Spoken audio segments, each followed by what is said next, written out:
अगर आप भी क्लास 12 के छात्र हैं, इंटरमीडिएट के छात्र हैं, तो लेकर आ चुके फिजिक्स यानी भौतिक का बिल्कुल real subjective question. Objective question हम करा दिए हैं, आप लोग जाकर ना वीडियो देख लीजिए। अभी कुछ देर पहले ही ऑब्जेक्टिव का वीडियो हम डाल दिए हैं। ये सेंटअप एग्जाम का वीडियो होने वाला है, आपका सेट ए सभी में रहने वाला है। फिजिक्स का यानी भौतिकी का पेपर होने वाला है। विषय कोड 117। देखिए आपको ना और भी सब्जेक्ट का पेपर चाहिए ना, तो आप इस नंबर पर व्हाट्सएप पर SMS करके मात्र 99 रुपये में जो है अपना और भी सब्जेक्ट का जो पेपर है आप लोग ले सकते हो। 6202 82 403 पर 99 रुपये में जो है ऑल सब्जेक्ट का आपको पेपर दे दिया जाएगा। ठीक है, केमिस्ट्री का, हिंदी का, इंग्लिश का, मैथ का, अंग्रेजी का, बायोलॉजी का, जो भी हो आपका सब्जेक्ट दे दिया जाएगा। ठीक है, इस नंबर पर ले लीजिए। आर्ट्स के स्टूडेंट भी ले सकते हैं। चलिए अब पेपर को स्टार्ट करते हैं हम लोग। देखिए ये सब ऑब्जेक्टिव क्वेश्चन था। ऑब्जेक्टिव क्वेश्चन हम करा दिए हैं, आप लोग देख लीजिए। इस वीडियो में सब्जेक्टिव क्वेश्चन हम कराने वाले हैं। ये जो सब्जेक्टिव क्वेश्चन है यहाँ से स्टार्ट है। खंड ब दिया है, लघु उत्तरीय प्रश्न दिया है, जिसमें 1 से 20 तक लघु उत्तरीय प्रश्न, 10 प्रश्नों के आपको उत्तर देना है। 1 नंबर क्वेश्चन, किसी आविष्ट गोलाकार चालक के लिए किसी बिंदु पर विद्युत तीव्रता गॉस का नियम से निकालना है आपको। ठीक है। 2 नंबर क्वेश्चन यहाँ पर है, विद्युत क्षेत्र में किसी बिंदु पर विभव एवं तीव्रता से संबंध जो है निकालना है। 2 नंबर क्वेश्चन है।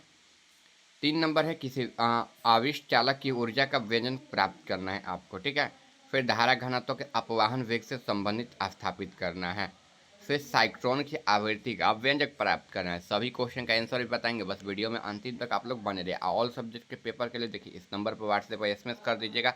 आपको ऑल सब्जेक्ट का पेपर जो है 99 रुपये में दे दिया जाएगा। ठीक है, ध्यान रखिएगा, अभी ऑफर चल रहा है। 6 नंबर, एमीटर को शंट क्यों किया जाता है, इसके बारे में लिखना है। ठीक है। फिर चलिए आगे देखिए, फैराडे के विद्युत चुंबकीय प्रेरण का नियमों को निकालना है। फिर दिए गए तिष्ठकारी परिवर्तन में अंतर स्पष्ट करना है। ठीक है। चुंबकशीलता चुंबकीय प्रवृत्ति से आप क्या समझते हैं, इसके बारे में जो है लिखना है।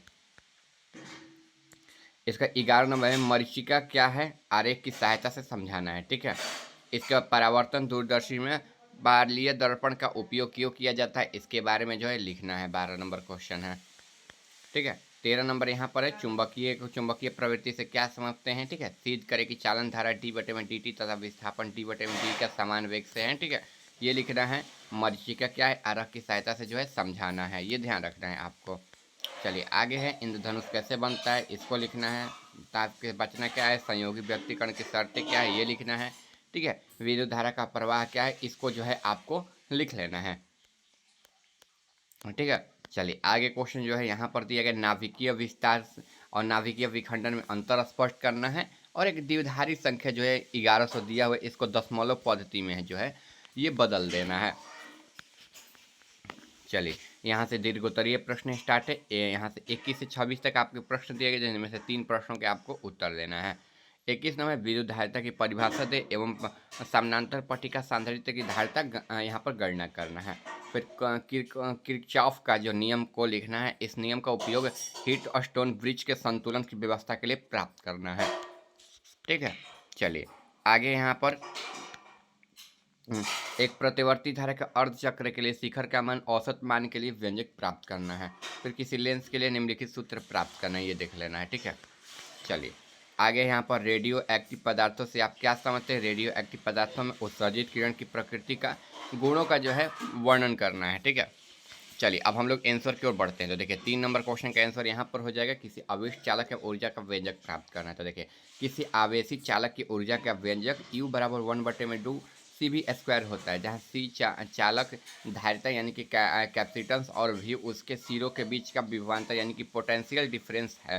इस ऊर्जा को विद्युतीय स्थिति ऊर्जा के रूप में संचित किया जा सकता है। ठीक है। 3 नंबर क्वेश्चन का आंसर यहाँ से यहाँ तक हो जाएगा। आप लोग बिल्कुल आराम से 3 नंबर क्वेश्चन का आंसर वीडियो को रोक के लिख लीजिएगा। ठीक है। चलिए आगे हम लोग क्वेश्चन पे बढ़ते हैं। तो देखिए आगे क्वेश्चन 4 नंबर यहाँ पर है, धारा घनत्व और अपवाहन वेग में संबंध स्थापित करना है। तो देखिए धारा घनत्व और अपवाहन वेग के बीच संबंध होता है। यह संबंध दर्शाता है कि किसी धारा घनत्व सीधे तौर पर अपवाहन वेग के समानुपाती होता है, जहाँ मुक्त आवेश को वाहकों की संख्या घनत्व और प्रत्येक वाहक में आवेशित परिणाम है। यही जो है 4 नंबर क्वेश्चन का जो है आंसर हो जाएगा, इसको भी आप लोग नोट कर लीजिए। चलिए आगे यहाँ पर साइक्लोट्रॉन की आकृति का व्यंजक प्राप्त करें। तो साइक्लोट्रॉन की आवृत्ति का व्यंजक होता है F बराबर QB में 2 पाई m होता है। ठीक है, 2 पाई m होता है। ये जो है 5 नंबर क्वेश्चन का आंसर हो जाएगा, आप लोग इसको आराम से लिख लीजिए।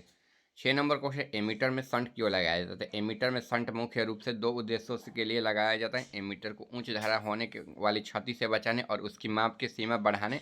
शंट कम से कम प्रतिरोध वाले तार होता है जिसमें एमीटर के साथ विभवांतर क्रम में जोड़ा जा सकता है। 6 नंबर क्वेश्चन का आंसर यहाँ से यहाँ तक हो जाएगा। आप लोग बिल्कुल आराम से जो है ना इसको लिख लीजिए, ठीक है। चलिए आगे यहाँ पर है, देखिए क्वेश्चन है फैराडे के विभवांतर चुंबकीय प्रेरण के नियमों का समर्पण करें। तो देखिए फैराडे के विद्युतीय चुंबकीय प्रेरण के नियम बताते हैं कि किसी बंद परिपथ में चुंबकीय फ्लक्स में परिवर्तन होने पर एक प्रेरित विद्युत वाहक बल ईएमएफ उत्पन्न होता है। ये दो नियमों को जो प्रेरण की घटना का व्यापन करते हैं। 7 नंबर क्वेश्चन का आंसर जो है हो जाएगा। चलिए मरीचिका क्या है? तो देखिए मरीचिका एक ऑप्टिकल भ्रम है जो प्रकाश के पूर्ण आंतरिक परिवर्तन और अपवर्तन के कारण होता है, जिसमें दूर की वस्तु का यहाँ पर आगे है, दूर की वस्तु उल्टा या विकृति प्रतिबिंब दिखाई देता है, जैसे रेगिस्तान में पानी की झील। यह तब बनता है जब वायुमंडलीय तापमान के कारण हवा में विभिन्न परतों में अपतनांक में अंतर होता है। यही जो है आंसर हो जाएगा। चलिए 12 नंबर क्वेश्चन, परावर्तन दूरदर्शी और पारवलयीय दर्पण का उपयोग किया जाता है। तो देखिए यहाँ पर जो है परावर्तक दूरदर्शी में परवलयीय दर्पण का उपयोग इसलिए किया जाता है क्योंकि यह प्रकाश सभी समानांतर किरणों को एक ही बिंदु पर केंद्रित करता है, जिससे गोलाकार वितफन की समस्या समाप्त हो जाती है। यह एक स्पष्ट तेज छवि प्रदान करता है, जबकि एक गोलाकार दर्पण में प्रकाश किरण एक ही बूंद पर केंद्रित न होने के कारण होता है, ठीक है। 13 नंबर क्वेश्चन, इंद्रधनुष कैसे बनता है? तो देखिए बच्चे इंद्रधनुष कैसे बनता है? इंद्रधनुष तब बनता है जब सूर्य की किरणें बारिश की बूंदों से गुजरती हैं। ये बूंदें प्रिज्म की तरह काम करती है और जो सूर्य के सफ़ेद प्रकाश का रंग है अपवर्तित होता है, यानी कि मुड़ता है, परावर्तन से टकरा कर वापस आना और फैलना। ये 7 रंगों में बढ़ जाता है। कारण है लाल, ठीक है, बता दे रहे रंग लाल, नीला, नारंगी, ठीक है। चलिए प्रकाश विद्युतीय प्रभाव क्या है? तो देखिए प्रकाश विद्युतीय प्रभाव वह घटना है जिसमें किसी पदार्थ को आमतौर पर एक धातु पर उचित आवृत्ति में प्रकाश विद्युतीय चुंबकीय विकिरण डालने पर उसे विद्युतीय आवेश कण मुख्य रूप से इलेक्ट्रॉन उत्सर्जित करता है। ये जो है 16 नंबर क्वेश्चन का आंसर हो जाएगा, ठीक है। 21 नंबर क्वेश्चन का आंसर हो जाएगा यहाँ पर, विद्युतीय धारिता की परिभाषा दे, एक समानांतर पट्टिका संधारित्र की धारिता की गणना करें। विद्युतीय धारिता किसी चालक से संधारित्र की वह क्षमता है जिसके कारण वह विद्युत आवेशों को संग्रहित कर सकता है, इसे चालक की संग्रहित कहते हैं। यही जो है आंसर हो जाएगा। आगे देखिए किरचॉफ का नियम दिया है। तो देखिए किरचॉफ के दो मौलिक नियम हैं जिनका उपयोग विद्युतीय परिपथों में वोल्टेज और करंट का विश्लेषण करने के लिए किया जाता है। यह नियम चार्ज के संरक्षण, आवेश संरक्षण और ऊर्जा के संरक्षण सिद्धांतों पर आधारित है, ठीक है। देखिए ये करा दिया ना। आपको और सब्जेक्ट का पेपर चाहिए, ठीक है, और सब्जेक्ट का पेपर चाहिए तो 99 रुपये में जो है ऑफर चल रहा है, आपको मिल जाएगा, ठीक है। पहले 200 रुपये का ऑफर चलता है 199 का, लेकिन अभी केवल 99 रुपये में जो है इस नंबर पर एसएमएस करके आप लोग प्राप्त कर सकते हैं ऑल सब्जेक्ट का रियल पेपर, ठीक है। ये तो फिजिक्स का हो गया, बाकी जो सब्जेक्ट बचे हैं उसका मिल जाएगा आपको चैनल पर वीडियो, या फिर आप पीडीएफ ले सकते हो, ठीक है। पीडीएफ ले लीजिएगा तो दैन बढ़िया है, आप लोगों के 99 रुपये ही लग रहा है। चलिए मिलते हैं अगले वीडियो में। अगर आप लोग चैनल पर नए हैं तो चैनल को सब्सक्राइब याद से कर लीजिए।